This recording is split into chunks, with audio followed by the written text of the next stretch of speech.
Welcome everyone to the Don Vic Show. I'm your host Don Vic, and we already here in the building. You already know what it is, what it should be, and what it could be. Today we have two special guests along with my co-host ID joining us today.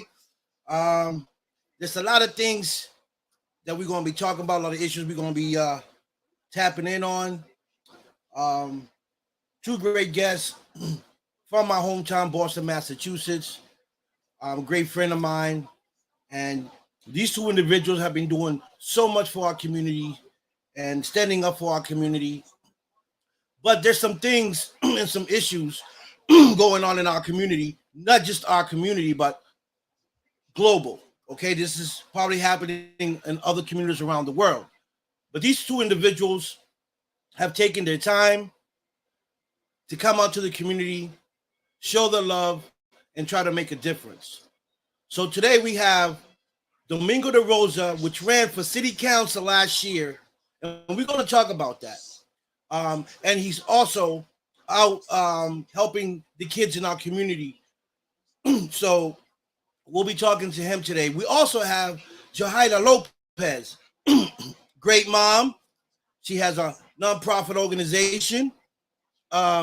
She's a public official, and she just voted, and she's an author. So we got these amazing people coming on the show today. We're going to talk to them and find out exactly what their opinion is on what's going on in our community. What's up, Bruce? Thank you for joining. So we do have Domingo DaROSA here available. I'm just waiting for Yahaira to log in. She'll probably log in about a second, and then I'll bring them both on the show. And of course, my co-host IG, which is probably sleeping. He's probably sleeping. That boy sleep for that's the only guy I know that sleep like 20 hours. 20 hours a day.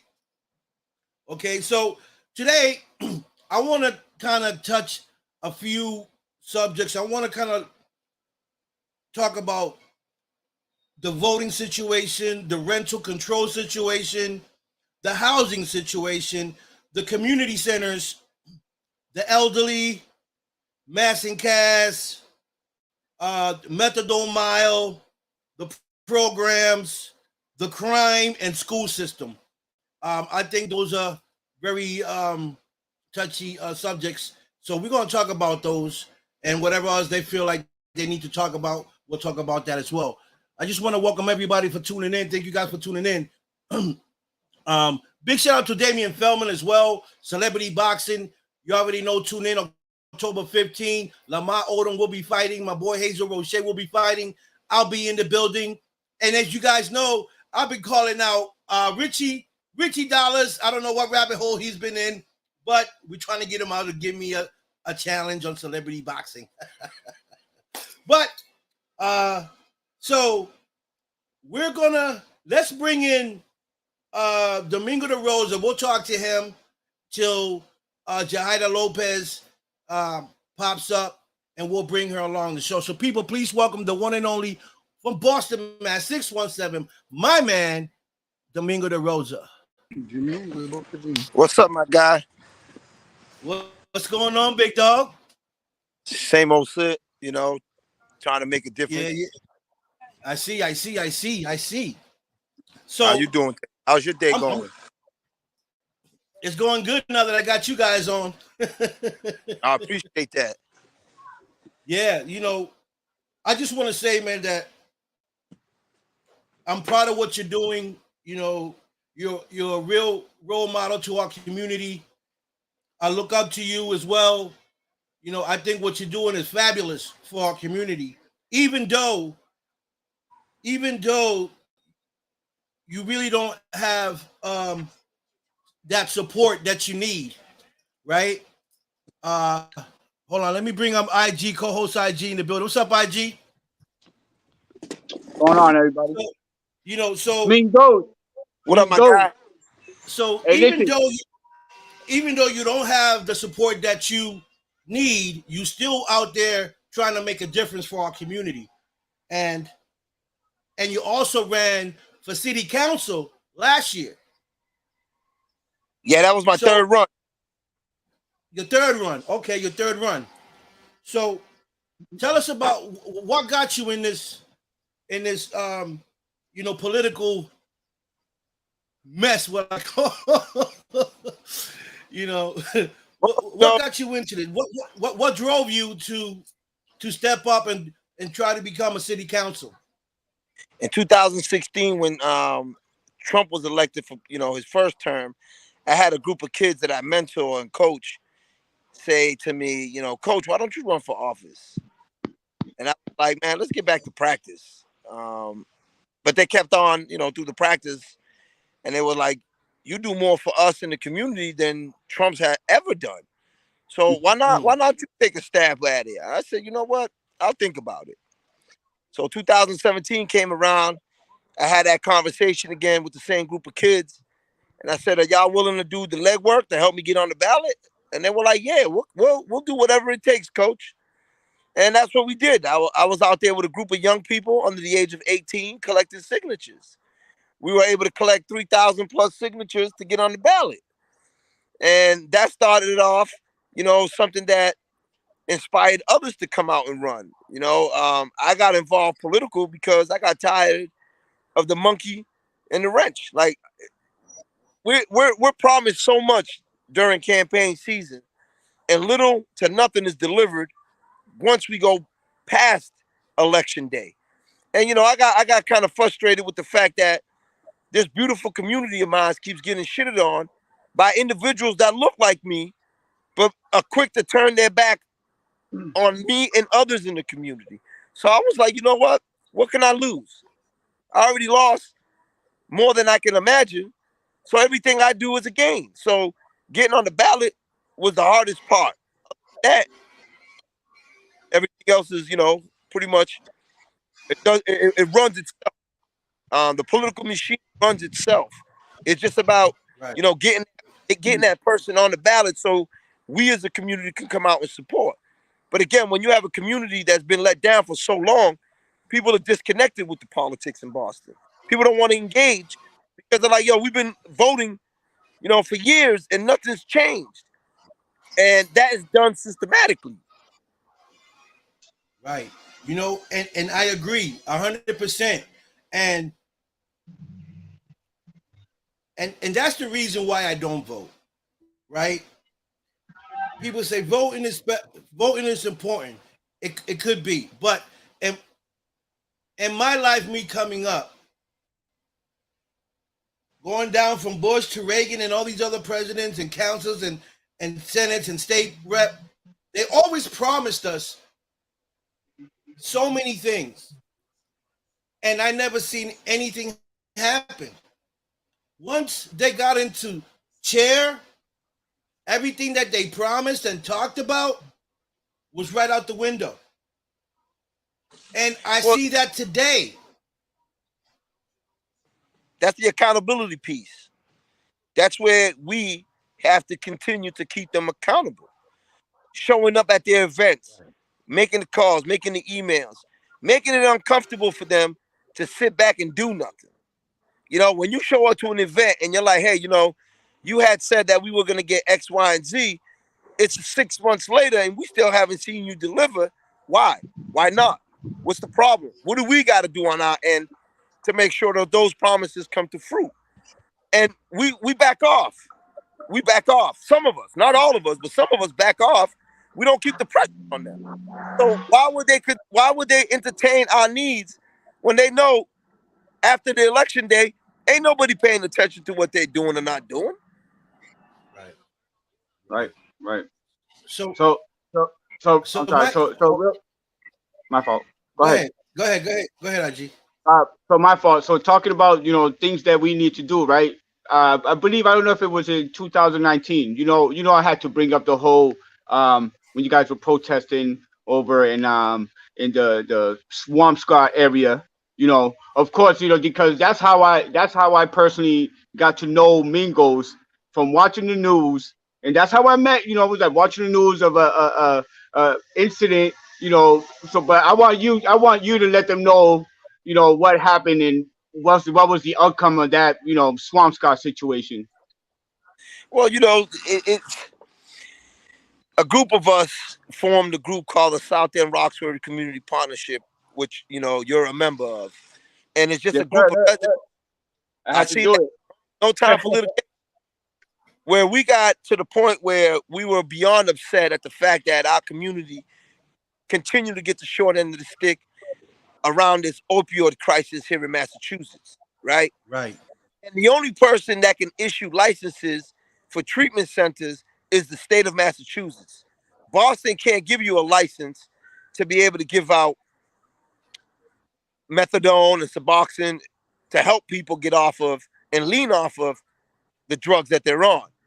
And we had sent emails, we've made phone calls, we've called all the ones in power, the elected officials, and everyone kept giving us the cold shoulder. So we said, you know what? Let's take it to the head of this. Let's take it to the head of the snake. Let's take it to the governor and let him know that this is not acceptable in our community. So we decided to go out to Swampscott and demonstrate, because again, it's not protesting, it's demonstrating our First Amendment right. Whenever we as a black community demonstrates our First Amendment right, it's a protest. No, it's a First Amendment right. Them white boys from a couple of days ago was demonstrating their First Amendment right, and nobody said nothing to them. Right. The police didn't even intervene, right? But when it's us, my fault. These calls keep coming in. I'm switching them off. But we went out to Swampscott as a group. We brought some props. We set them down on the sidewalk. We put safety cones around them. We brought out literature to inform the community why we were there and what was our objective. And that's what we did. The governor took it upon himself and his family because they felt threatened by the group. Mind you, we got Yahaira's mother, who's in her 70s. We got Keita, who's a member with her 4-year-old daughter and her, I can say, her friend's son, who's like 2.5 in a stroller. It's about 10 of us. No one's being disrespectful. I speak to the state police who's there on the detail and ask them, what can we do and what can't we do? Once we was informed of what we could do, we went ahead and started demonstrating.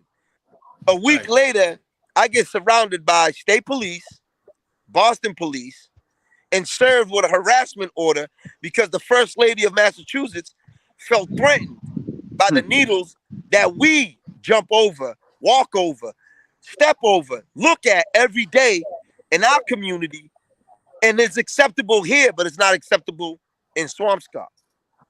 And that's why I continue to push, because it's not equitable when our community gets shitted on and then our counterparts, the white community, continue to have a clean, safe environment for the children to grow in, and our kids are the ones going through the trauma day in, day out.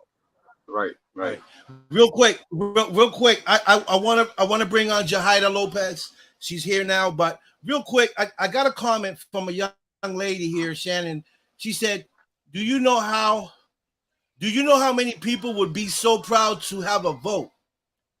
I get it, but vote for who? For the middle class, for the rich class? Because for the minorities, it seems like it don't work for us. But it seems like it works for everybody else." She's absolutely right on that part. Let me just bring Yahaira Lopez. People, please welcome Yahaira Lopez. She's a mom, an author. She has a nonprofit organization. She's everything. She does it all. We're gonna bring her on. Man. Yeah. Please welcome Yahaira Lopez. Hey. What up, y'all? What up? What's up, Yahaira? Not much. How y'all doing? I'm late to the party, but I hear Domingos. What up? Yeah. So So, Domingo, can you get some feedback on what I just said about the voting? Yeah, it is. It's a privilege that folks have put their lives on the line for us to be able to exercise today. But again, when you as a black and brown man is only considered 3/5 of a man, that's why our vote don't count. That's why it seems like it don't count, because we're still considered to be 3/5 of a man. Our community comes out and we vote, but the percentages are low. And people don't understand. It's called blank voting. I don't like any candidate. I write in my name. And you can do the same.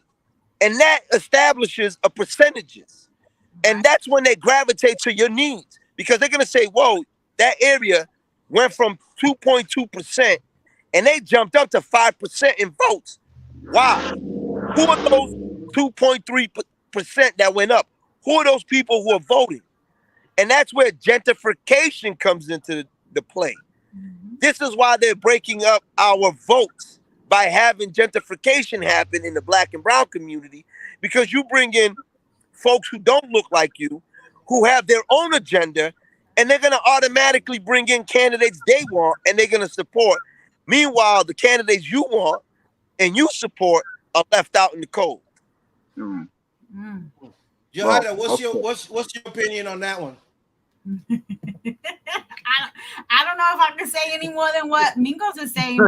True. I think that, especially specifically on the mass and cast, topic, I think that a lot of us feel hopeless. It feels like our vote doesn't matter because it feels like no changes are happening, right? So it's the I don't even know what to say. It's just one of those things where is we got to understand different strategies to take to the polls. Like Mingo said, the blank voting, vote for one person and that person gets all the votes. If you don't like any other candidate, you vote for that one person. So your vote counts 4 times, 3 times, depending on how many seats are available, right? And so, I mean, I don't know, guys. To me, I'm just at a point where it's like, I want my vote to actually matter. I want to be able to be proud to go to the polls and vote for the individual that I'm interested in, actually see change that is literally what we're asking for. Because what happens all the time is a lot of people have these amazing campaign speeches. They got a whole theme and you're like, yes, you buy into yes, that resonates with me. That hits me home. But then you're just like 2-3 years later, you're like, okay, I'm still poor. My salary ain't changing, and there ain't no housing. Right. Okay. So hold on. Okay, go ahead. No. I was just gonna say. I just wanted to say real quick. Someone, IG, you're freezing. So I just wanted Johanna to say real quick. Tell the people what mass and cast stands for. Mass and cast is the new name for methadone mile.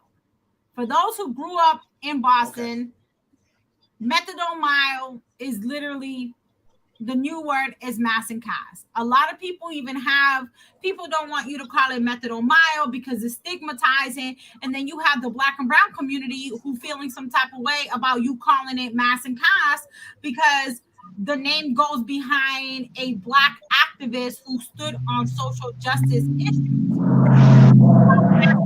Does not resonate with Monia Cass, with the person who fought hard for social justice issues.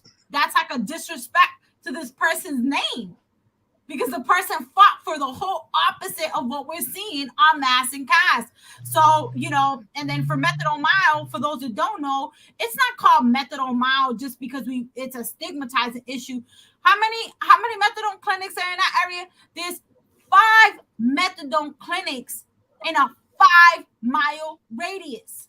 Right.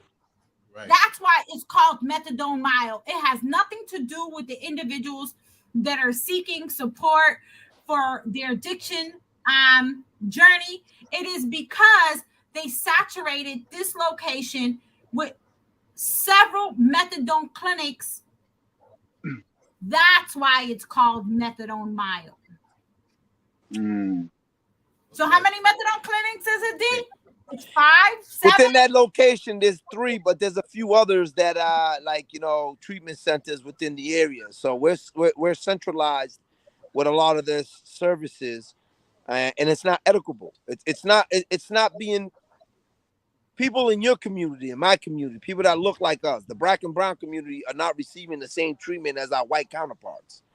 There's a 69% overdose rate in Massachusetts that reflect the black and brown community. There's an 8.8% jump in overdoses from one year to the next. And it's something that no one wants to touch. They don't really speak on it because, again, why would you want to stop black and brown people from dying, right? The CDC came out and spoke on it. There's more overdoses in the country than anything else. Car accidents and homicides. Overdoses have surpassed both. The leading cause right now for a black man or a black and brown man is overdoses. It's not homicide. It's not car accidents. And they're not speaking on that because, again, if you change that narrative, you bring down those numbers, you save the black man and the black woman, bring back some stability in the community. But again, those in power, the people who wrote the legislation, the people that consider us to be 3/5 of a man, is the reason why those things will never change unless we take what we want. This is not about demanding. This is about taking what's already supposed to be given. $524 million was awarded to Mass. How much of that is going back to the black and brown community? It's little to none. Well, I agree 100%. And I just want to say to Domingo and Yahaira, you've been going strong, Domingos, for 3 years. What's the most frustrating part of it? Of you running and not getting no response. Well, I've been at it for a minute. 3 years is how long this group has formed. Yeah. But I've been going at it with the city forever. I spent 25 years as a city employee. I've been doing community activism since I was 12. So for the last 33 years of my life, I've been doing community work, right? I got my first award from Thomas Menino back in 97 for saving a young person's life, right? So I've been at this for a minute. I'm not frustrated. I don't get frustrated. My frustration is energy. I know that only way things change is by being persistent and being dedicated to your mission. And little by little, that one kid that I save, that one kid is progress. That one family that we impact is progress. We got a member in our group who's only 5. She's been key speakers at different events. She's gotten a citation for her activism. Yeah. Getting recognition for her work. So I don't need to win because that is a win. Right. We already winning with Ashlyn. Yeah. Right. She's so real quick, I just want this Shannon posted something up. I want you guys to feedback on this. She said, right, but at what point do you hold the black and brown people accountable for their own drug addiction? Yeah, listen, I see Shannon seems to be from the white community, right? It's kind of hard to hold someone accountable for something that someone else has dumped in your community. Right. Let's go. Let's take a ride of Swampscott and let's dump a couple of kilos of cocaine, and let's see how many people come out and take note. It's systematically done. We've been taking account of our action. We never was shooting dope in the middle of Dully Square. We was never shooting dope on Methadone Mile. If you smoke Flav, if you smoke crack, it was in your privacy of your home. Right. Every time a black person was doing a drug, it was in the privacy of a trap house, a crack house. It was done behind closed doors. Right. You didn't do it in the middle of the street. Now, because the white community who are privileged, right? I'm gonna say that. I'm gonna be the elephant in the room. Who are privileged, the city has allowed them to shoot up in the middle of Mass Ave because of the privilege. we can't call each other dope fiends, right? Because it's insensitive. But in my community, that's the language. So when you tell somebody they got substance use disorder, they look at you like, what do you mean I got a substance use disorder? That's the medical term. And that's because, again, the white community has come onto the platform. Again, they're profiting off our pain. There's more black folks overdosing than our white counterparts, and those are facts. There's more white-ran substance use treatment centers than blacks. There's not one black-owned substance use treatment in Boston. So, again, we've already taken accountability. We've already been locked up by the drones to get rid of our substance use. We still got family members still locked up in cages for drug charges they picked up in the late 80s, early 90s, late 2000s. Meanwhile, our white counterparts can steal everything out of South Bay and never pick up a charge. Shoot in front of kids in the playground, defecate, fornicate. Meanwhile, it's a mental illness. It's a substance use disorder. Yes, it is. We're not taking away anything of that. But at the same time, when it comes to you and I, it's not the same outcome. You can't get caught in certain areas of the city and say, I got a substance use. You're going to court. You're getting locked up. They don't care how many times you've been in and out of treatment. But that's not what happens when it comes to our counterparts. Right. And to what Mingos is saying, he's absolutely right, because it's kind of like we talk about this in the group all the time. When it comes to language to address the inequities of mass and caste, when the war on drug was happening, we, like Domingo said, we were fiends, we used crackheads, all the name. Nobody was asking to destigmatize those. We were we were labeled as animals. And, and I keep saying this because I think that there has to be a long history, is that let's start with the South End. Before it became to what the South End is now, South End was predominantly a black and brown immigrant community. For those that don't understand the history of methadone mile, mass, and caste, that is where it all began. So what's happening now started years ago, decades ago, when they wanted to clean up the ghettos, right? Where they dumped nothing but crack in the black community, where people was buying those same brownstones that are $1 million plus. They were buying them because they addicted our black men. They addicted our black women.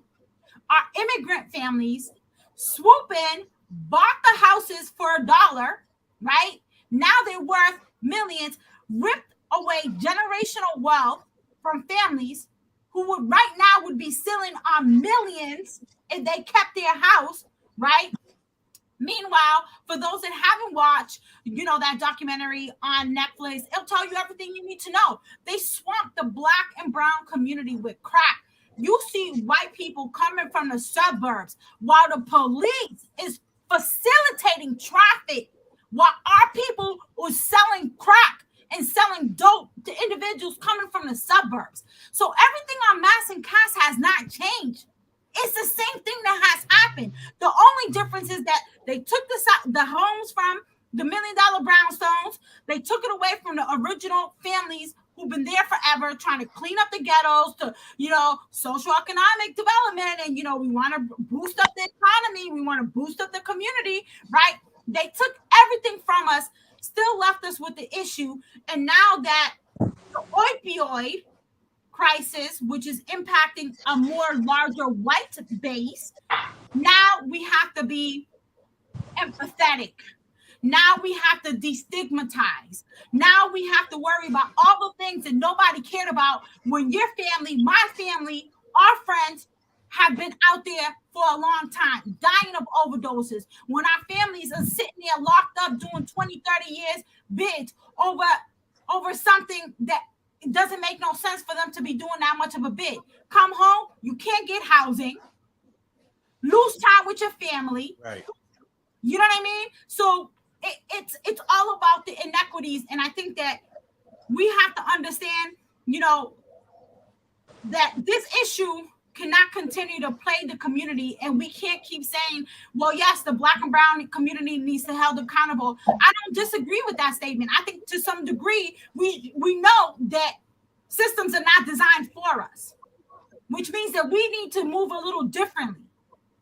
Right? That we know that if we're going to sell drugs 9 times out of 10, we're going to go to jail before the white boy goes to jail, because it's happening right now in Mass and Cass. You're going to sit here and tell me, and Izzy, we talk about this all the time. When you look at the list of people that continue to get locked up on Mass and Cass for selling fentanyl, D, correct me if I'm wrong, is they ain't white. They are Latinos or Black. So we're still perpetuating the same narrative that we did then, where the black and Latino men are the dealers, they're the gangsters. We're still perpetuating that same narrative down there now. And that's why people like Domingos and I are angry, because we hear our elected officials talk about equity, stigma, destigmatizing, and the Black and brown plight, but yet we still getting bagged down there for selling drugs. Meanwhile, you got the white base, right? Because before we came and started making all this noise, right?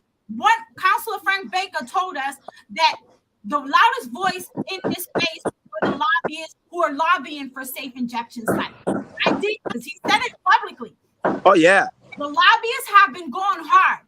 And when you look at the people that are lobbying for safe injection site, Vic and Izzy, they don't have the last name Santiago or Garcia or DaROSA or Lopez. Right. Okay? They might look more like me than look like y'all. So we got, and again, this is not like a white and black thing. And I'm not trying to make it but the facts are facts. So we have white people who continue to push this narrative on saving the Black and brown community because they want to be heroes, right? But yet don't live in the community. They don't want what we see in their backyard, but it's okay for us to see it here. How many liquor stores do we need on one block? Well, on the safe injection piece, right? Since you opened that door, Boston is supposed to get 2 of them. Yep. And 1 is supposed to go on Mass and Cass. And 1's supposed to go on the other side of the city. So, again, how much more trauma, how much more saturation can the Black and brown community continue to take? It's not a regional weight. There's 14 counties in Massachusetts. One of my suggestions, right, to the group when we sit down and we powwow on how we can make and bring up solution is to present to the state the fact that we can open up methadone clinics in 1 in each county that is ran by the state. In New Hampshire, you can't buy liquor from a liquor store. All the liquor in New Hampshire is sold liquor, not beer and wine. Liquor, Hennessy, Grand Marnier, Cavassier is all sold at a state liquor store. It is done purposely like that. It's the same thing that we can do in Massachusetts. I want to help any and everybody, but I don't want to kill my community while we helping people. Right. And that's what they're doing. Right. They're killing our community, right, along with destroying our future. Right. I don't see any white kids besides the ones that live in Boston have to deal with this ongoing issue. I don't see kids in other part of the state witnessing overdoses while playing in the playground. Right. I don't see kids getting pricked by needles in the schoolyard while playing in the playground. Right. You don't hear about those in towns like Swampscott and Linfield. You hear about it in Brockton. You hear about it in Lowell. You heard about it in Boston.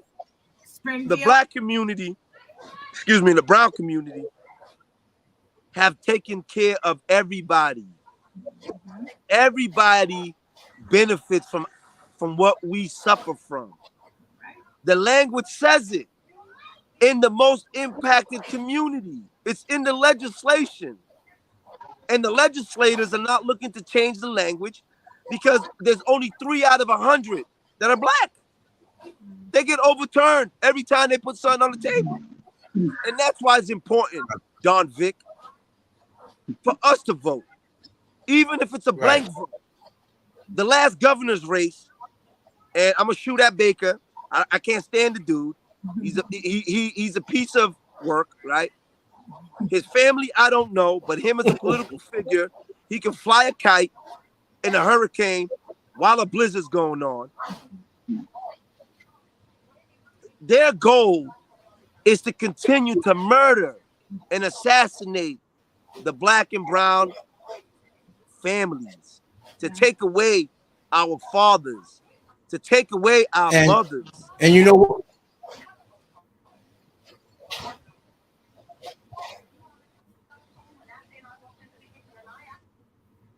Did he freeze? Yeah, I think so. Saw that bling bling he got Sorry, on. guys. It froze up. Bling blinging over there. But, you know, Yahaira, can you hear me? Yeah, I hear you. Yeah, we can hear you. We can hear you. No. You know, anytime I come on my show and I talk about political stuff, this happens on my show all the time. It doesn't. It goes good. Once I start talking about stuff, political stuff, my shit stuff goes. But anyway, we're gonna keep going. Now, you said something very interesting, Domingos and Yahaira, about methadone mild. So the key is to help our people, right? These laboratories or whatever we call it. Why are you giving needles and whatever else to these people when you're supposed to be helping them? Ain't we supposed to not give them the needles? Ain't we not supposed to feed them this stuff so that we can get them off the street? Well, they call it I heard harm they were giving reduction. packages where these guys can, right. Harm reduction. I don't get it. I just, well, it's like we're working backwards. There was a point where, you know, during the HIV pandemic, right, the AIDS pandemic. How you doing? And that was something that was brought out. Boston is the first in the nation to create a needle program back in '91. It hasn't been revisited or adjusted to fit today's needs. We're giving out 250,000 needles a month here in Boston. They're collecting over 5 million needles a year here in Boston. There's more people. Right.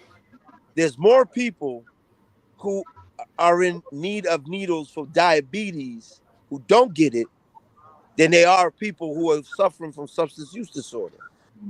Boston says there's 300 people on the Ave, roughly, in and out of the Ave. Wow. When you break down 250,000 needles, you're talking about 700 plus needles per person per month.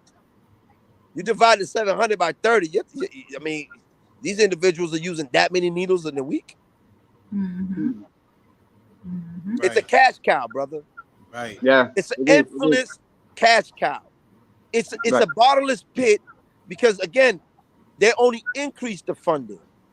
The EDs and the directors, their salaries are in the $250,000 range.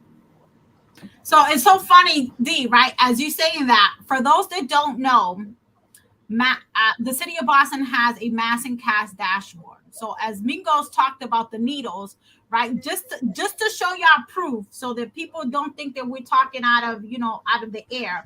This website tells us the syringe return rate, and this is for June 2022, mi gente.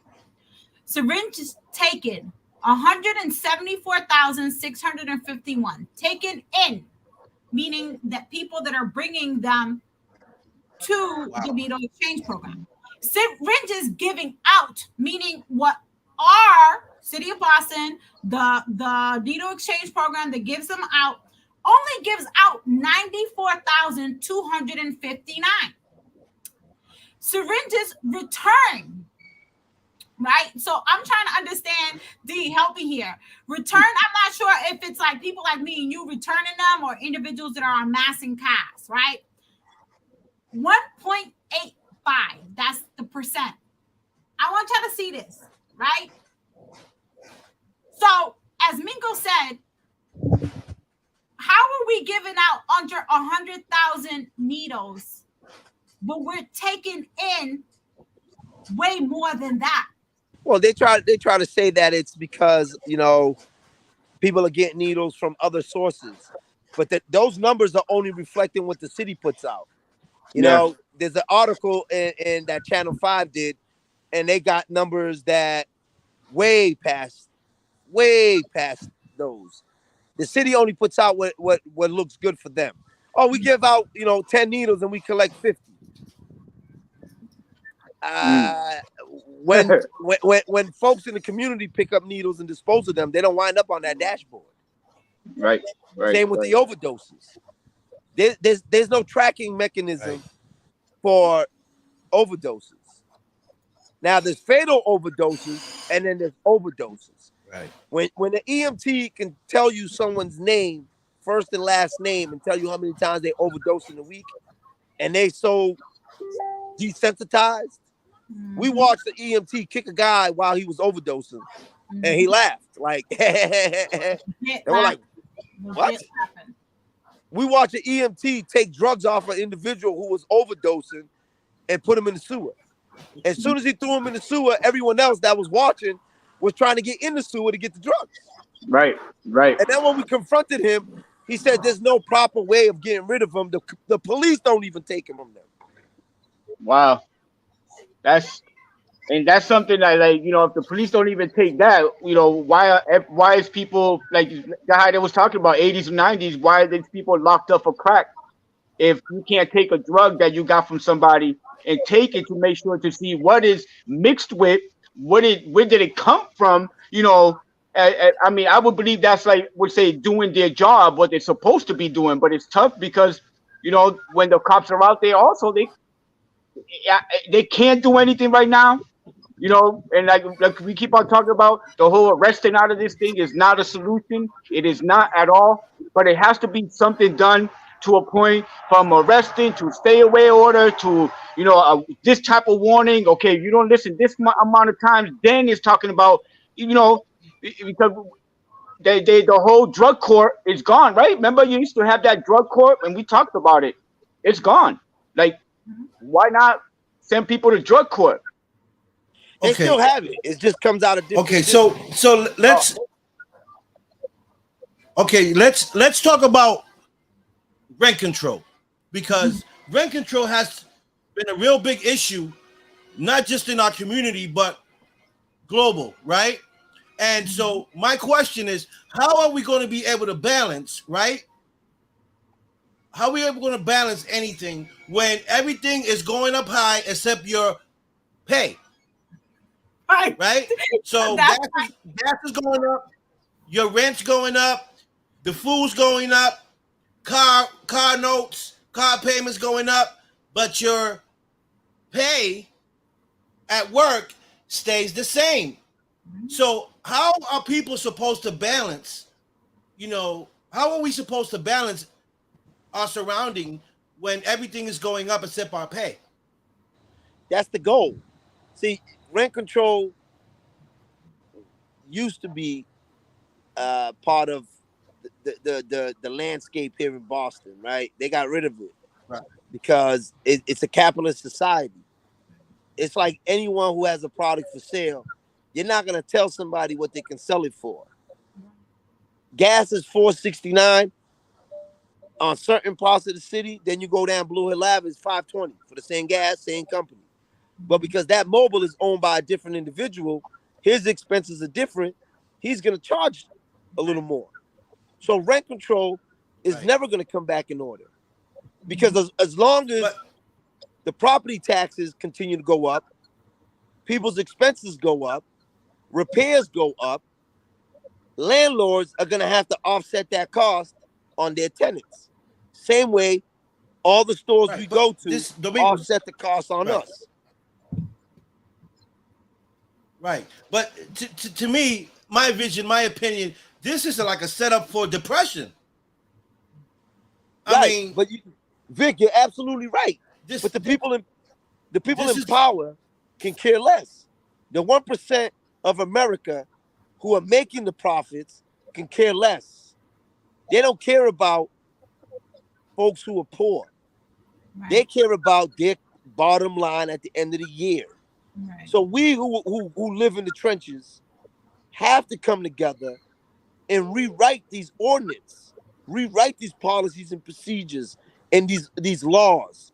So then we can turn around and share information. State of Massachusetts will give you $50,000 for a first-time home buyer. City of Boston will give you $40,000 for a first-time home buyer for a 3-family, $35,000 for a 2-family, $30,000 for a condo or a single family. But that's not being shared with you and me. That's being shared with these young progressives who are moving into Boston and utilizing those programs to buy condos. We don't need to right. own a 3-family when we only need a resident. You only need an apartment, right? So we're telling everybody, oh, buy a house, buy a house. But we're not telling nobody, get a condo, build equity. Build that equity and then go get what you need. We're too busy trying to get the whole cake versus a slice of the cake. Right. While our counterparts are moving in, these white folks moving into Boston, a lot of them are not buying houses, they're buying condos. And they're getting $30,000 from the city because it doesn't say black or white Bostonians, it says Bostonian. And they're not sharing that information with you and I. Right. Purposely. Now, some people do, some people don't. And that's what's killing our community. Right. We got City of Boston has cut all ties to the public housing. City of Boston don't manage any of the projects in the city. It's all management companies like Wing, Maloney's, Hub. Cruz.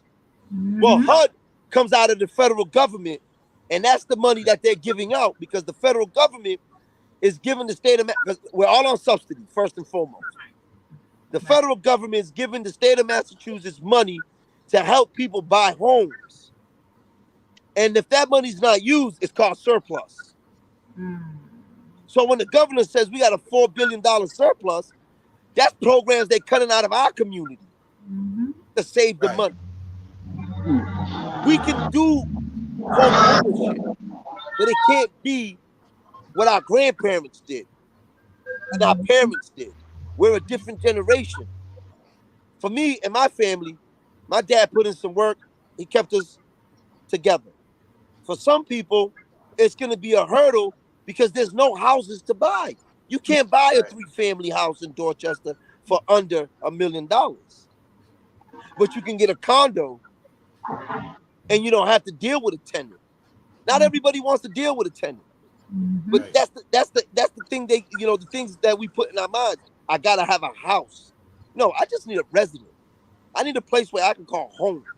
If it's in an apartment building or if it's in a house, it's mine. The equity that I build in it gives me the opportunity now to go buy that house, that single family with the white picket fence in Mayberry. Right. We're sitting on a few acres of land. Right. As far as rent control, to be honest with you, I don't really I don't know too much about rent control. I'll be honest with you. That's not like something that I kind of follow. But one of the things that I can say is that there has to be some level of accountability on this capitalism that's happening right now.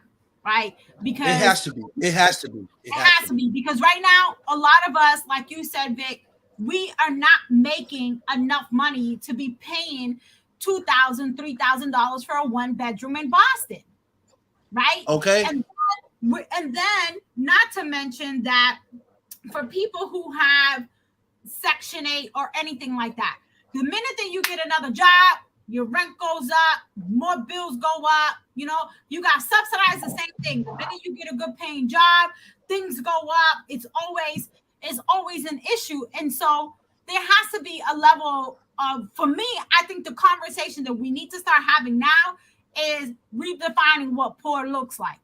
Because I think Right. anybody making under $70,000 a year that does not own a home is pretty much poor.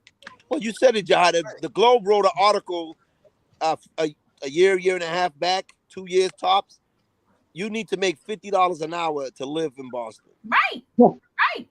Okay, Right. all right, you're right to live, but I know people that make that type of money, been working for years. You work for 40 years, and you're still broke. You know, Right. for some.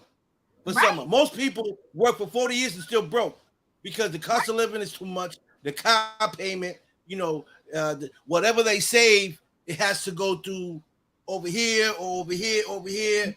You know, so the reason why I say this is because I think about the elderly people, right? I think about the elderly people. I think about the kids that are mentally challenged, you know, and people with disabilities. some of these kids, you know, have their own places, you know, and how can they afford an apartment for $2,500? They don't want you to afford it. It's part of the plan.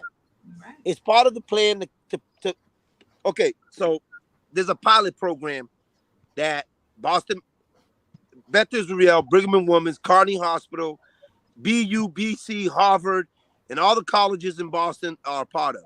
That's a pilot program. It's called Payment in Taxes. It's a program that nonprofits participate in, and they choose what they give. So BU doesn't pay no property taxes.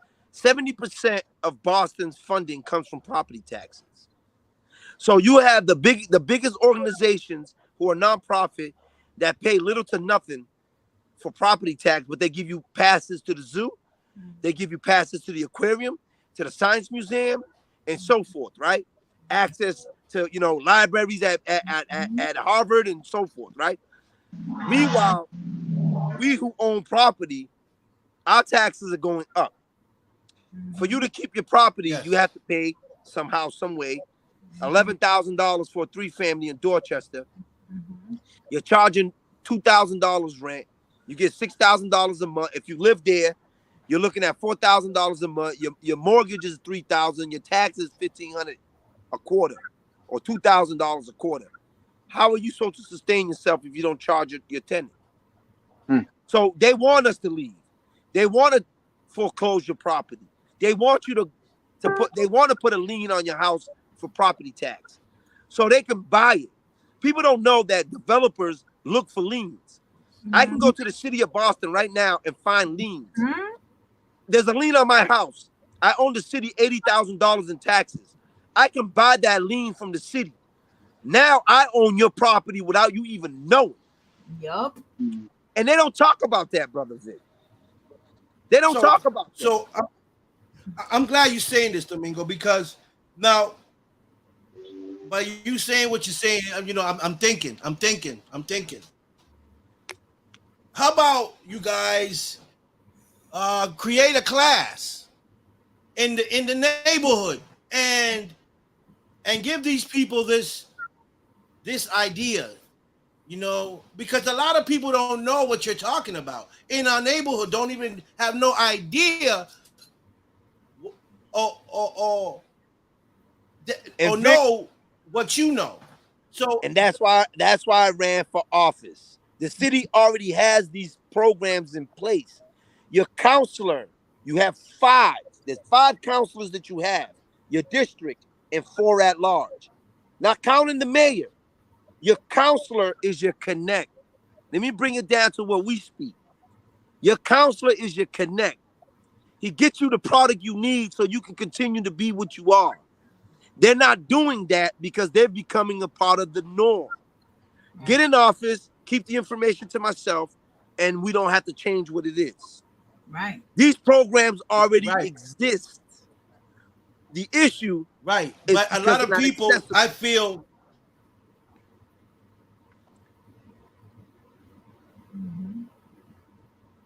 I feel that a lot of people don't understand or have an idea of what's going on.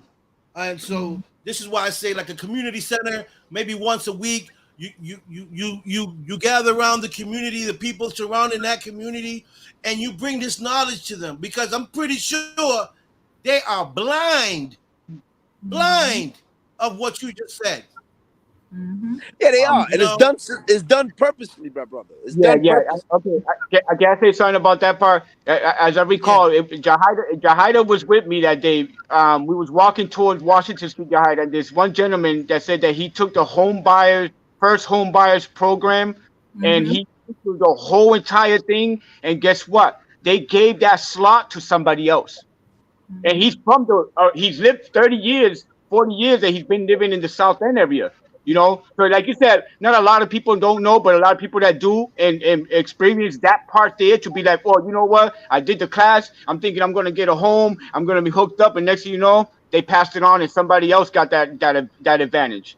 So that brought him down to a point. He's like, you know what? I don't care no more himself. I don't care about this, the voting. I don't care. They haven't done nothing for me. I wasted my time. It's tough. They want you to move to. They want you to move to New Bedford, Fall River, away from the To city. more other impacted communities, right? So they dump one issue to another community. That's basically what they're doing. They playing it. It's like the game of chess. Let's see where we send more impacted people who are going to need more resources over here, even if they get a house or whatever the case may be. And then, we are able to sell now this house that maybe if it went to a person that went through the knockout program or one of the first time home buyers program, we can actually sell this property for $1 million versus trying to sell it for, 700,000-800,000, right? It's all part of it's literally all part of the game. Like for example, just found out today that Lombardo's right here in Randolph, as of next year, is no more Lombardo's. A developer came and bought it. Whoa. So you already know what they're gonna go. A developer, real estate developer, bought it. Wow. Right? And so and that's insane. I've known friends who've been trying to buy houses and trying to do their thing, and especially in this market where kind of like what Domingos is saying, you got people who are doing these programs, who do have these loans on deck. They have all these, they went through the program, they got all their documents, they saved some of this money, they have the city and all these other agencies trying to get, and then you go look at a house that you like and an LLC, right, D, because we should talk about this. There's a lot of realtors or a lot of these companies are coming under LLCs, right? So they come in, they sweeten up the deal and say, yo, we got 50 stacks that we can give you in cash. Just put the loan at $450, right? But they got $50,000 in hand to get to the seller. And if you are a homeowner right now, and you're trying to sell your house, instead of going through that whole loan process and having a way to get your cut, somebody tells you, I got $50,000 in cash, sell me that house. They redo it, right? They update, they make upgrades. Next thing you know, the house is back on the market next year. They got it for $450,000. Now that house is $700,000. It's funny you say that, right? Because the city of Boston, Marty Walsh had to put an ordinance into that where developers can't buy and sell a house unless they have it for 2 years, because they were selling houses. They wasn't even fixing them. They were just buying them and selling them 30 days. Wow. And that's why it's important for us to vote. It's important for us to come out and find a candidate. It doesn't have to be me. Yeah. A candidate that you can support, that you know that you can hold accountable on these issues that we ask be addressed. But we have for centuries. We have for decades. And we have, but it's again, you got to find a candidate, right, who's not going to change their color. Yeah. What I mean by that is, I show up to a forum the way that I look. I don't put on a clown suit to entertain the circus. Right. Me as a person, that's not me. And that's what we have to see. People's track records. What they do before they decided to run for office. Some people are groomed by other candidates, that they work on their campaigns, that they're part of their staff, that they pick up their ideology, that they come into their office with the same ideas as the person they already worked for. So that's why we don't change anything. And then when we do get a candidate to support, we allow the outsiders to assassinate their character. That's the only reason why the governor gave me a harassment order, because they knew I was going to run for office that following April. Right. Because I was coming at the governor and I was coming at Marty about the lack of transparency, the lack of urgency, the lack of doing your damn job. And they don't want someone who's not going to keep their secrets in the closet. I tell people, I said it to the Globe. You can read it in the article. It says street kid runs for office in 2017. I got more than skeletons. I got a graveyard. But all my skeletons are dancing in the room. They're not in the closet. I don't hide anything I've ever done, because I know things that I did was because of the situation I was put in. Not because I wanted to do them. Once we realize what's really going on, and people call it being woke, we actually see things with a different lens, right? And that lens is not different. That lens ain't different. It's the same two eyes. It's the understanding of why.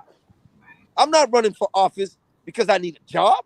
I'm running for office for kids like him who look up to me 7 days a week because they realize that their life is more important than what people give them valued.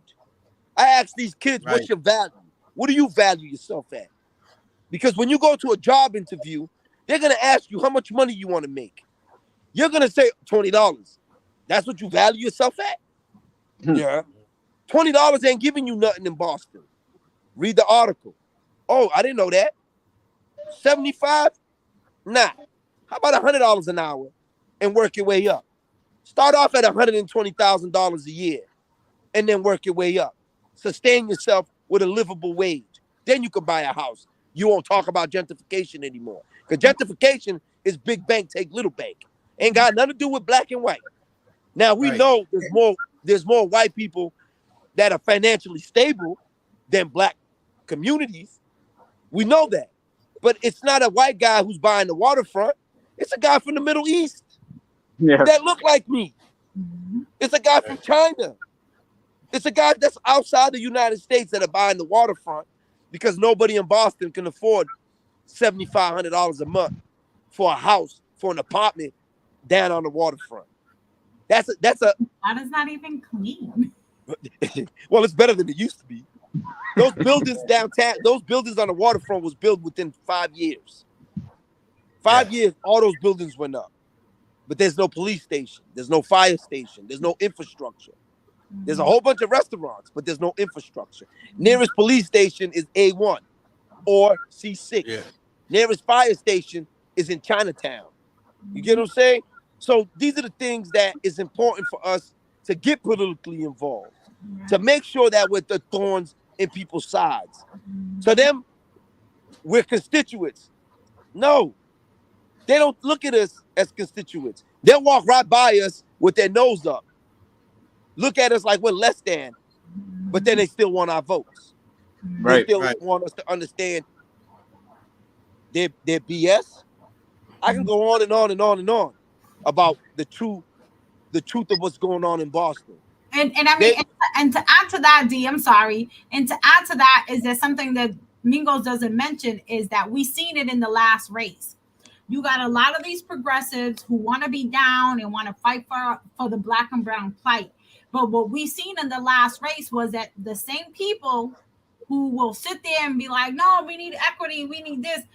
The same people who got the Black Lives Matter sign on their doorsteps, but ain't voting black or Latino. That's right. Right. That's the problem. We seen it at the last race, right? This is why there's certain things that we need to make sure that even the people that are coming into our space who are trying to build with people of color, right, who are trying to amplify our voice, who are trying to allow us to, because it kind of feels like we still asking for permission to get into spaces, right? Because that's what we're really technically still doing. We got a person who's like, oh, let me see if this Black or Latino or this Cape Verdean person is worthy of me telling all my other white friends who got tons of money, who could put big banks in Domingo's campaign, right? And maybe we can accept him, right? It's like we still feeling like we're asking for permission to lead. Right. But see, right. But when you got people like Domingo that's straight up, that's not going to take the side door, you know, because he's riding straight. They don't want that. They want to be able to puppet him, you know. Hey, okay, we're going to put you in, but we need you to do this. We need you to do that. You know, those are the people they want in office that they can push around and tell what to do. But when you got someone like Domingo that's coming straight forward and trying to do it the legit way, it's a problem. Right. So of course they're not gonna vote. They're not gonna want to invest in him because he's a threat. Right. You know, but, and it's always like that though, right? We talk about, you know, the sad realities is that Massachusetts, no matter how many people of color we will have in certain offices, we're still a very what is it, racially divided state, right? And that's the biggest issue. And it's like kind of going back to mass and caste is the same thing, kind of like what Domingos was saying. Majority of the services and nonprofits that render services to people with mental health disorders and substance use disorders are not people that look like us or have our last name. They set up shop and they put, like, if you look at the sober homes, right, just in Boston, they're always in the most impacted communities. Dorchester, Roxbury, Mattapan, right? Yep. There's a slew of them. Slew of them. And they could run by whether it's foundations or private, you know, private nonprofits, or whatever the case may be. They set up shop in the hood, right? And then we wonder why we do not have those abilities to grow, right? Because how you doing? You have a nonprofit or a sober home who just bought this house. Now we don't know there's a person who's been a registered sex offender that lives there, right? So it's like Vic, it's so much to talk about that it's so even hard to stay on track on one issue because it's a massive amount of issues that we have not addressed, and then we continue to ask people to fight for us to address those issues at the State House, at City Hall, here in Randolph, wherever we are. We're asking people to address those issues because we can't continue to do what we were doing before. It's kind of like, you know, everyone talks about the Black and brown community and, you know, how we have a lot of low income and all this. But think about it, Vic. Growing up in a hood, right? Why do we need so many liquor stores in the hood? And then we wonder why our peoples in the hood, right? When they go through something, they hit up the liquor store. People start losing jobs because now they get they become addicted to the alcohol or whatever the case may be, right? And then continuing the same cycle, but then you want to saturate our communities with all the issues that are killing us. Right. We can't breathe. Right. And Yahaira, right on top of each other, we ain't got no backyard. Our kids can't even play in our backyard. Right. You can hit your neighbor's door, literally. and Yahaira, at the end of the day, that goes, and you know, I know most of the time I mention the part, but it goes to like when we're out there like helping the people out, you know, providing, you know, whatever the simple things for them out there. You know, people, we were told that we're condoning them being out in the street. So again, people, the condoning that's happening now is what's going on in Mass Ave right now. They're condoning the drugs that are happening out there, being sold, the drugs being done in front of people, in front of police officers. And if they can't do their job, you know, and everybody could go to DA's what's her name? Rollins. Yeah, DA Rollins. She have 14 non-chargeable, like you say, breaking and entry, assault and battery, B&E, all that, everything. They can't arrest nobody. Right. So Right. it's tough for them. Yeah, I want to touch a quick subject because I seen it on YouTube, and I want to see what your opinion is on this. So Domingo said white privilege, right? Just recently we had a march. We had a march. I don't know if you guys heard about it. We had a march in Boston. They wasn't touched. They wasn't arrested. They had masks on. Now, say that was black and brown marching with masks and 50 deep. You already know the answer to that. What would have been the outcome? Don Vic, don't forget they had shields, metal And shields, okay. So and they were giving out hate literature.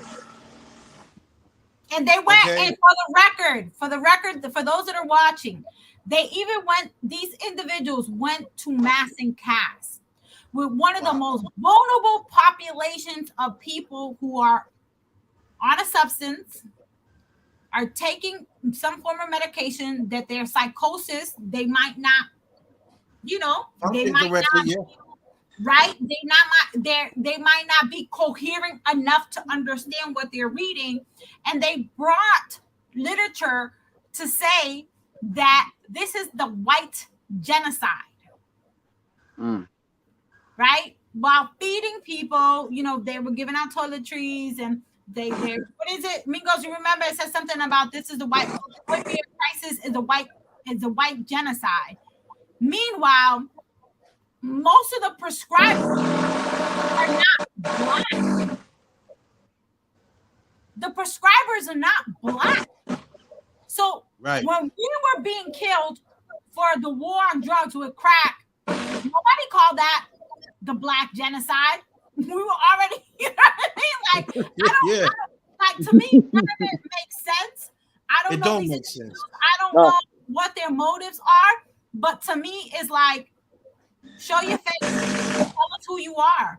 You know what I mean? Right. Because now we don't know if these are our neighbors and if our kids are safe with individuals that are carrying guns. Well, you seen it on January 6th. The Boston police officer that got caught up with what went down in Washington, D.C. They are our neighbors. That's the thing. They are our neighbors. And they could be doctors, lawyers. Yeah. For the federal government to come in and say we can't do nothing because they're exercising their First Amendment, their freedom of speech. Meanwhile, our community gets snatched up on RICO just for knowing somebody who's up to no good. Right. This is 100 people who are up to no good. And, I want to give a shout out to my man, Charles, because he wound up getting assaulted by this group. He's a good dude. He's a street entertainer. He's an artist. He performs African music, African art, and he's still waiting for the city to hold someone accountable. Talking about we didn't see. Oh, but these people are well connected, right? They have to be connected in some way, somehow, to not be touched. Like back in the days, the Ku Klux Klan, when they went out in North Carolina and Mississippi and started killing people, and the cops couldn't touch them, it's because they knew somebody. Well, the cops are the Klan. Yeah. Cops are the Klan. That's right. It's the modern day Klan. Right. I'm sorry to say it like that, but it's modern day Klan. They sit in rooms with us. They have meetings with us. There was a joke years ago, right? God rest Michael Jackson's soul, right? They said Michael Jackson was changing his color so he could infiltrate the Klan because he looked white. They're doing it to us now. They're sending white folks into our community, into our space, to listen to what we talk about, the solutions to the problems, and they go back and they let them know what we up to. left hand telling the right hand what you're doing. Mm-hmm. It's what's been going on. It's called the progressive agenda in Boston. We're progressive. Right. I'm sorry. Marty Walsh was throwing rocks in the 60s and the 70s, holding his father's hand in Southie. I don't care what anybody says. I'm going to stick to that. What he did as a kid is the same thing he's doing as an adult. He's just doing it from a different platform. He didn't give more black people jobs when he got into City Hall. Yeah, he gave a couple of black guys jobs within his cabinets to shut up the rest of us. The unions didn't increase their black participation. You don't see black people getting more jobs across the nation. It's still the same okie doke. They're just doing it a little more in front of us. They're not wearing hoods anymore. They're standing in front of you and they're letting you know, we don't care. We're going to let your kids see these people shoot dope in the middle of the street and let them become dope fiends and let them become users. How the hell you got a users union? You got a users union to represent users. And they attack people like me and Yahaira and Izzy because we don't want it in our backyard, so they call us NIMBYs. And they living in towns like Swampscots in multi-million-dollar homes, but work in Boston and spit in our face in the daytime, and then at nighttime, they're at these meetings on how to destroy our community, advocating for safe injection sites in Roxbury. And yet kids in Boston public schools and most public schools don't even have any type of protection. Right. The school system. They don't have no protection. You got unions for all type of things, but our kids navigating the public school sector right now have no union representation or anyone that is going to go back for them. Not just for the teachers, but for the students. Where's the representation for the babies, like the one that's sitting next to Domingo's, so that he can have a fighting chance to actually have all the curriculums or all the tools that he needs, just like the kids in Newton, Wellesley, Westboro, that they have state-of-the-art schools with TVs in a kitchen, in a cafeteria. You know what I mean? When our kids are gonna have the same representation? Yahaira, they're not TVs. They're called digital boards. Not a TV. Yeah, the digital board. It provides information. I seen kids in those types of schools with iPads and stuff. Like they got iPads and stuff. They, Darn Vic. We don't. My kids go to school in Concord. My kids go to school in Concord. They got Mac Pros. Yeah, right. Not Chromes. Okay, my daughter was a vegan, and she had a salad bar like Lambert's for lunch. Not no package brought in on coolers. Like she had a full salad bar. My son goes to school and eats breakfast, and he rubs it in my face. Like I get a fresh breakfast wrap, burrito wrap. I'm like, damn, dude. I went to Madison, and then we went to Chacho's in Mission. Okay, we didn't eat lunch. I went to Brighton High School. It was still a prison. Imagine that. Right. You had to go down the street to get to Burger King.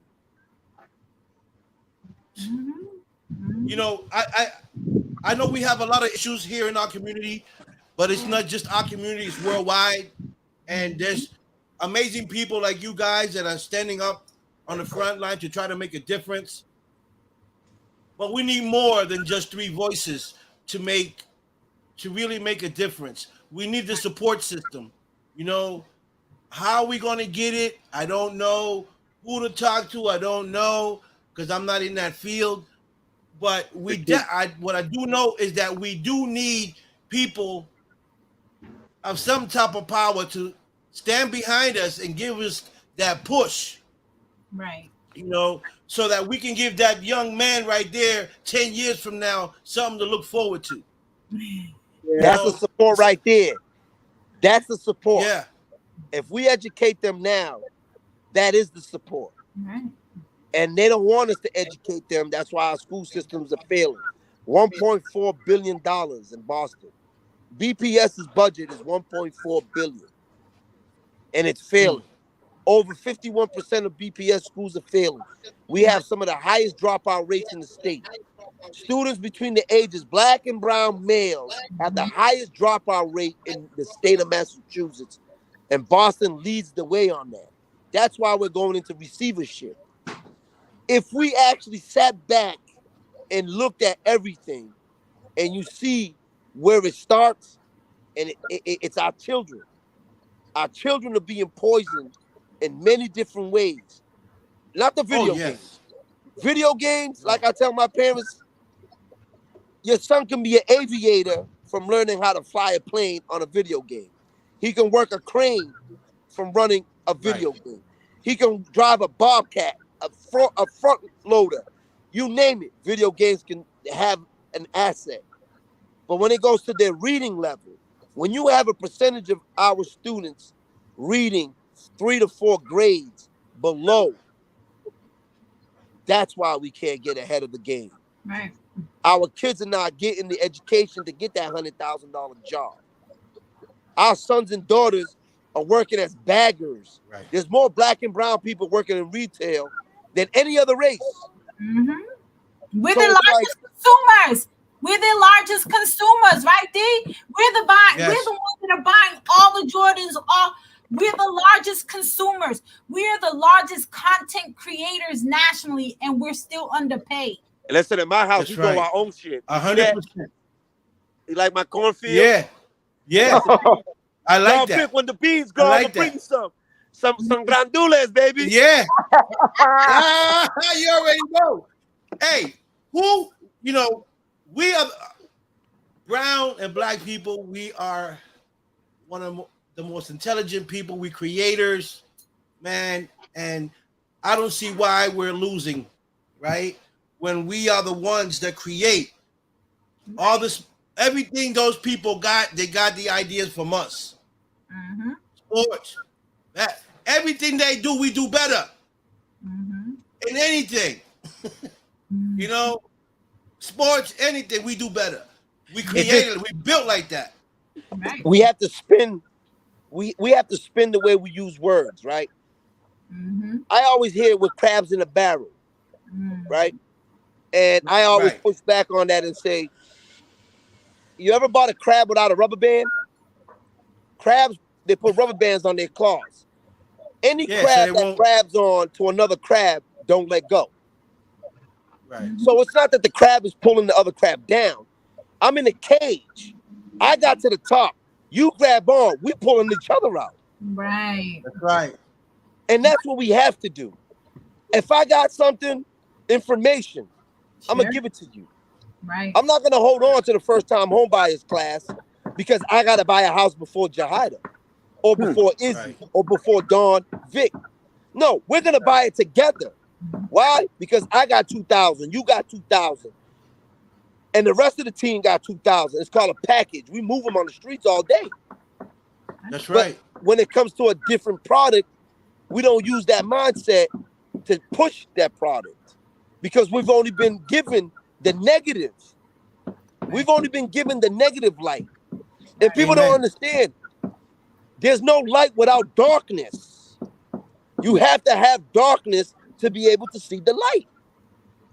And we live in darkness. And that's why we can see the light. Our children are the light. We have to change the way that we educate them. This is my little cousin. He's 9. We're talking about stocks and bonds. We're talking about IRAs and retirement. Not a 7%, a 7 cent. You put $1,000 in the bank, they give you 28 cents a year for a dividend. How are you going to ever increase your equity? $8 Boston Globe, $8 for a black family, $246,000 for a white family. How are we going to change our network when we use their systems? They tell us to put money in the savings account. That's right. But they don't tell you to put it in the retirement. Again, as a small business owner, I have up to 60%. Or on a Roth IRA, so you ain't paying taxes and all that. They don't teach you none of that. Man, listen, if I knew now what I know now, I knew then, trust me, at this age, I will not be working. But listen, this is why I wanted you guys to come on the show. Because not the fact that you guys are knowledgeable about what's going on, you know, you guys can get together, I don't know when, Saturday, Sunday, and go to these small communities and give them a heads up. Because I'm pretty sure they don't know. They're in the dark. So you guys are the light. Like Domingo said, they're in the dark. You guys are the light. Bring that light to the communities, to a community center. Say, hey, next week we're going to have a meeting. I want the community here because I have some information that might be valuable to you guys. Vic, I spent 25 years doing that, working at BCYF. I worked at every single community center in the city of Massachusetts, city of Boston. Okay. I've been doing it for 25 years. That's why the people in power don't want me in office. And that's why I continue to speak. Because the truth of the matter is the services are there. The access to them are not. Right. Any of these kids that live in Boston can go to Northeastern for free. BU for free. Any college that's in Boston will give you a scholarship because it's part of the pilot program. Right. But guess who they tell?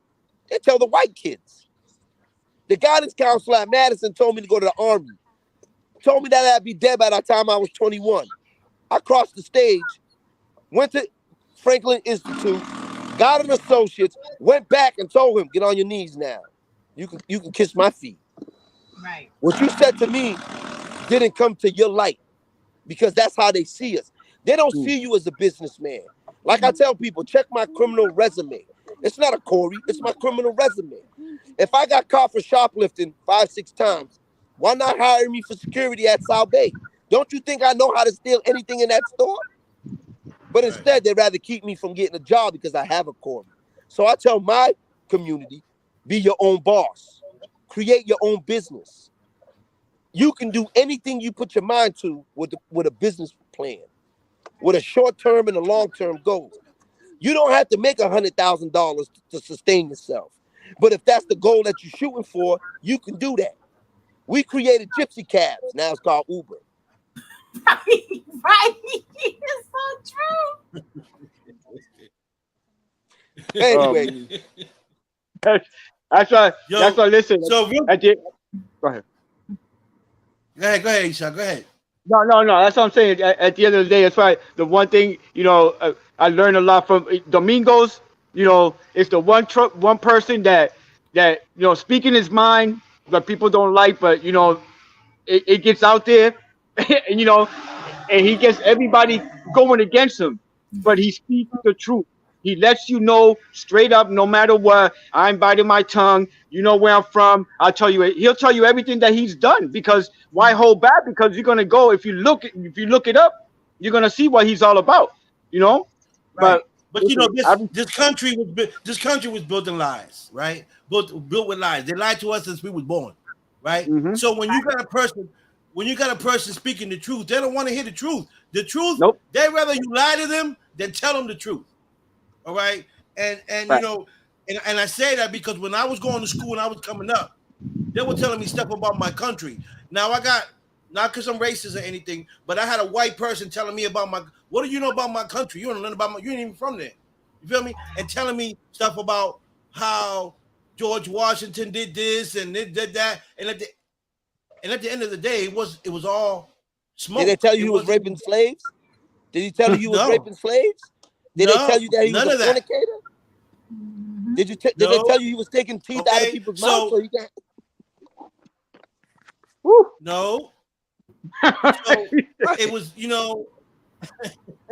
so when you got people like Domingo stepping up and telling the truth, they don't want that in office. They can't. It's a threat. They can't have that. So we rain on their parade anyway. So one person said to me, they're better off letting you in than keeping you outside because on the outside you do more damage. Right. That's right. Okay. Okay. So, real quick before we go, Yahaira, tell us a little bit about your nonprofit organization. So I started a nonprofit back in 2014. It became an official nonprofit in 2015. I'm a mommy of 2 boys. One of my sons is on the autism spectrum. So I'm constantly fighting for equity, right? So that kids like my son, because what a lot of people don't understand is special education children are the poster children to the school to prison pipeline, because these children are not giving the proper tools, let alone the kids that are not given the proper tools without special education. These kids get the bare minimum. And parents like myself are constantly fighting for the bare minimum, right? While other parents are still fighting for the bare minimum for non-special education students. So I started this nonprofit because I started finding when my son was diagnosed, like it was so stressful, y'all. Like I went through depression, I went through all type of stuff because I was like, yo, what I do? Like I'm like, how did I end up with a child that's autistic? Like, what did I go wrong, right? And then I'm hearing mommy, oh, tú lo que me hiciste a mí lo va a pasar, right? You know what I mean? So I'm sitting like, yo, That's how mothers. That's how mothers. Don't make yeah. Right. And so, you know, when I started taking trainings, right? Because part of what we have to understand in the hood is we have people, many people like Domingos. We have many people like you, Vic. We have many people like Izzy, and there's many of us like me, right? We got to be ready to listen, and we got to be ready to take action, because nothing's going to fall on your lap. That's so right. That when I started learning to understand autism, I started taking trainings, right? I started taking, parent workshops to learn special education. So when I went to these meetings, I knew what I was talking about. You know what I mean? I'm not just signing my penmanship on a piece of paper and not reading it. So I had to teach myself all of this information. And so what I did in return, when I was going to all these conferences, literally, I'm looking around. A lot of people look like me, but they don't got the last name Lopez. Right. Right. And so I'm sitting in rooms already where I'm like, am I the only Puerto Rican mom up in here? Right? I'm like, but I was in Boston public schools, right? So why aren't there more parents that look like me in these conferences getting certified to become parent consultants to help other parents? So I, in return, everything that I started getting and learning, I started posting it on Facebook. I basically went to YouTube University, started learning how to do sign language. So people started following me way back in 2014, 15. I self-taught myself through YouTube how to sign language because my son couldn't talk. So I had to learn how to do sign language, right? So there's a part of me that a lot of people don't know, right? And so I started learning ABA, which is applied behavior analyst, which, helps children with autism, how to kind of, take some of their stim-ins for kids who have, they'll do a repetitive behavior, how to take that repetitive behavior and try to vocalize it in language. I learned how to do all that on my own, too, by watching YouTube videos and also having service providers coming into my house. So when I got all that information, I just kept saying, why am I always the only Latina in all these spaces? And all the service providers that are coming to my house, that are rendering a service to my son, don't look like my family. So I started putting all this information out. I started sharing, listen, did you know that with or without mass health, your child has a disability? Autism, no matter what disability your child has. There's some parents that don't know that you can get your health insurance through a prescription, all right, from your medical provider to get diapers delivered to your house if your child is still not potty trained. And especially for children under 5, listen, it ain't no bootleg, none of those bootlegs diapers either. You get Pampers, you get Loves. Wow. They get delivered to your doorstep. Through a prescription through your doctor. So it's not just a person with mass health. Your doctor can give you that. There's a lot of things that people don't know, that if your child is not verbal, right? Your child's speech pathologist, who's helping your child develop speech, and your child who has, a service or a behavior, support system, these individuals could write you a referral for you to get a speech device that looks like an iPad that specifically is tailored to your child, so that your child touches an iPad that says, I want milk, I want juice, right? Wow. A lot of people don't know that. And so when I started navigating this journey and I seen that, I'm like, I never knew this. I know so many I know people and parents that are going through this and suffering in silence because they don't know who to go to. Wow. Yes. And so I had to share that, and I created the nonprofit specifically with the intent to making sure that families of color knew where to find disability resources. And if we're talking about equity, we haven't even touched the part of being disabled and being Black and brown in Boston. Right. Wow. There's so much stuff to talk about, and I want to bring you guys back. Don Vic, you got to bring it back just for that. Yeah. Yes. I'm gonna. That's what I'm about to say. I'm on the spectrum. That's what I'm about to say. I'm gonna bring you guys back just to talk about that issue, because there's a lot of things that need to be talked about, and our people, our community worldwide need to know. Okay, and I think you guys are doing a great job. Domingo, I would like to see you run again for city council. Or Yahaira, you got the warrior. You got IG there for backup. You got me. You already know what it is, kid. It's just a phone call away. So, just tell the viewers real quick where they can find you guys if they want any information or they want to talk to you guys personally about any issue. How can they reach you? So for me, you guys, I don't know if you see it, but if you guys want to follow me on Instagram, Twitter, I use mainly Facebook and Instagram. You can follow me at I am the Mom Advocate. And if you want to follow the work from my nonprofit, it's called Autism Sprinter. Follow us. We do a lot of work, a lot of workshops, or just, friend request me on Facebook, Yahaira Lopez. Yeah. Same here. I'm on Facebook, Instagram. Don't forget Twitter. You can check out the South End Roxbury Community Partnership. That's where we do a lot of our advocacy work around, what goes on in Boston. Awesome. We have our personal pages that we also have. You can find us in the community. Like, you can pull up on us in the community. We're not hard to find. We appreciate being on tonight, because people got to understand it's only getting worse because we're not participating in the conversation. I tell everybody, I'm not an academic, right? I didn't go to Harvard and get a PhD in bullshitting. I got my PhD from the corners of Boston, meeting and greeting people, understanding how we operate, right? I got friends who are multi-millionaires, and I got friends who ain't got a pot to piss in. But at the end of the day, if they need a blood donation, it's coming from any one of us. Right. Black, white, brown. The only thing that is different between you and me is your blood type. Right. That's right. I'm O negative, right? So that means anybody can get a pint of blood. You know what I'm saying? Right, so right. I live by that. And it's important for people to actually get to know people. Right. I hear it all the time, like, oh, y'all are dysfunctional. What's your point? The world is dysfunctional. Right. Things that we see is dysfunctional. Right. But the end all is what we're looking at. Right. We started a journey 3 years ago as a group to advocate for the Black and brown community in Boston around this opioid crisis. We lead that conversation. Even when people try to leave us out of the conversation, you can't take away what we do as a group. We research these things. We don't just blow smoke.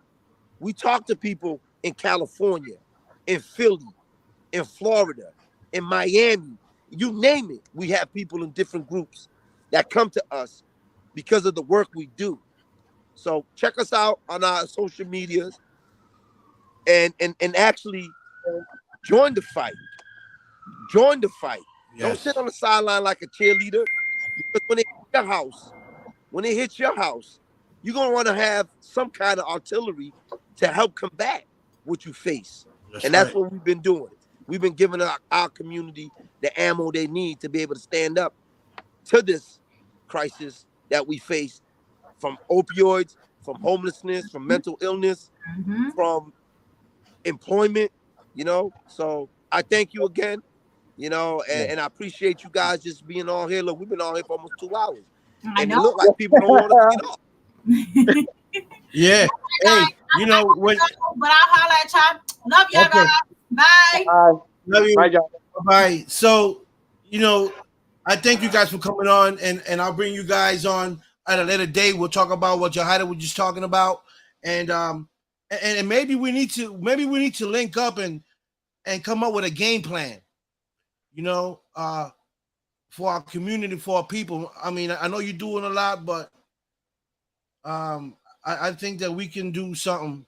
I don't know, maybe have a cookout for the community, and then you can talk, and let them know some of the stuff that you told me that they probably don't have no idea that is going on.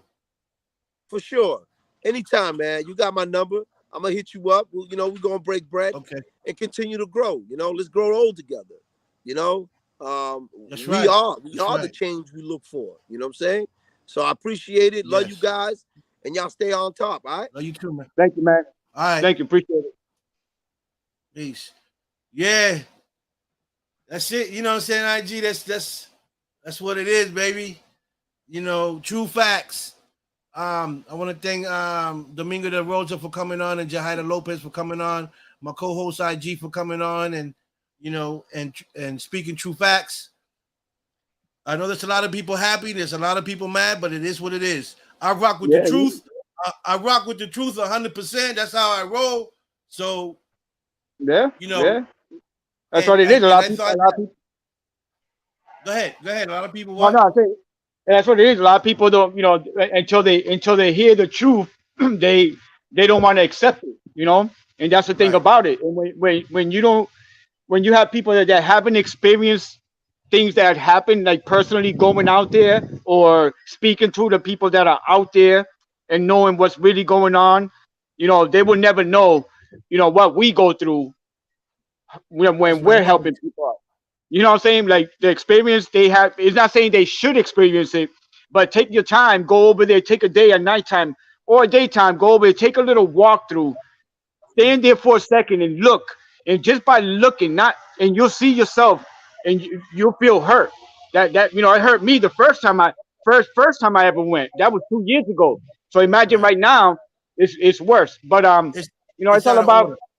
Yeah, it is. It's out of order. And the thing that is spreading. I don't see it all the way down to Mattapan. It was just like in one location. That is spreading all through the city. And it's a problem, and something needs to be done. I hope people step up and see the problem and come up with a solution to help the problem. Yes, sir. It could be your father, could be your mother, could be your sister. Never sit there and say, "Oh, that can't be me. It won't be me," because you never know. You never know. Right. So, with that being said, man, IG, thank you for coming on. You already know we're going Celebrity Boxing October 15. You're welcome to come if you want to come. You already know how we roll. Yeah. 15th, right? Yeah. 15. Oh, and it's gonna be a movie. It's gonna be a movie, baby. So I want to thank everybody for coming on the show. Lawrence, Rubio, Carrie, and everyone else that was on here. On the Millie, who else? Shannon. How you doing? And Cito, my cousin Junior, and everybody else. Thank you guys for watching. It's your boy Don Big from the Don Big Show with my co-host. IG. You already know what it is. So we're gonna leave y'all, man, with peace, love, respect, and y'all already know. All right. We out of here. Peace.